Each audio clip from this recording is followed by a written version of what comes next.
সায়ন নতুন একটি ফ্ল্যাটে উঠেছে, শহরের একেবারে শান্ত এলাকায়, পুরনো একটি অ্যাপার্টমেন্টের চতুর্থ তলায়। প্রথম কয়েকদিন সব কিছু স্বাভাবিক ছিল, কিন্তু এক সপ্তাহ পর সে একটি অদ্ভুত ব্যাপার লক্ষ্য করল। প্রতিদিন রাত 3:13 তার ঘুম ভেঙে যায়, কোনো কারণ ছাড়াই। ঠিক 3:13, না 1 মিনিট আগেও না, 1 মিনিট পরেও না। প্রথমে সে গুরুত্ব দেয়নি, কিন্তু এক রাতে ঘুম ভাঙতেই সে শুনল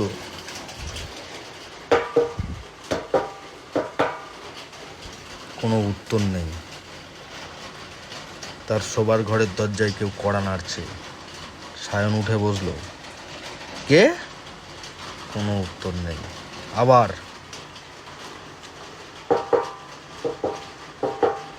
সে সাহস করে দরজা খুলল।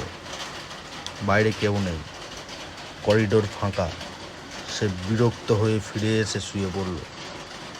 পরদিন আবার একই ঘটনা। রাত 3:13, সেই একই দরজার আওয়াজ। এবার সে আর দরজা খোলেনি। কিছুক্ষণ পর শব্দ বন্ধ হয়ে গেল। তৃতীয় রাতে সে সিদ্ধান্ত নিল আজ দেখবে ব্যাপারটা কি। রাত 3:13 বাজতেই কড়া নড়ার শব্দ শুরু হলো।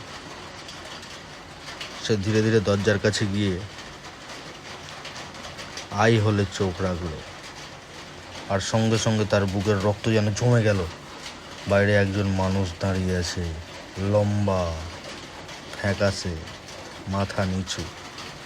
তার মুখ দেখা যাচ্ছে না। সায়ন কয়েক সেকেন্ড তাকিয়ে রইল। হঠাৎ লোকটা ধীরে ধীরে মাথা তুলল আর আই হোলের দিকে তাকালো।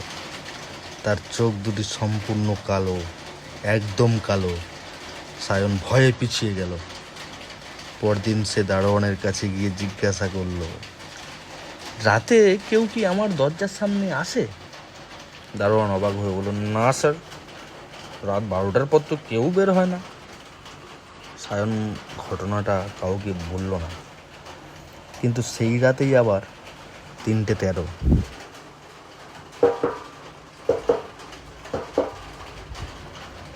এবার শব্দের সঙ্গে একটি কণ্ঠ শোনা গেল, দরজা খোলো, আমি ভেতরে আসতে চাই। সায়নের শরীর ঠান্ডা হয়ে গেল। কণ্ঠটা মানুষের মতো শোনালেও তাতে কিছু একটা অস্বাভাবিক ছিল। সে চুপ করে রইল। কয়েক মিনিট পর সব শান্ত। পরদিন সে বিল্ডিংয়ের পুরাতন রেকর্ড খুঁজতে শুরু করলো। তখন সে একটি ভয়ঙ্কর তথ্য জানতে পারল।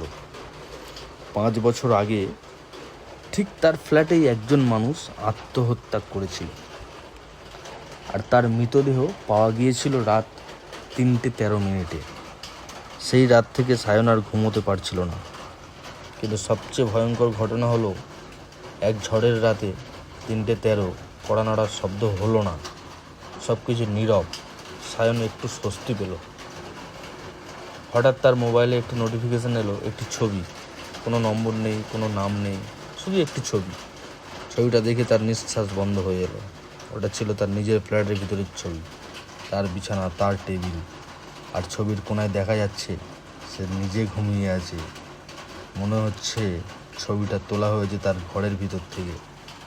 কাঁপতে কাঁপতে সে ঘরের চারিদিকে তাকালো, কেউ নেই।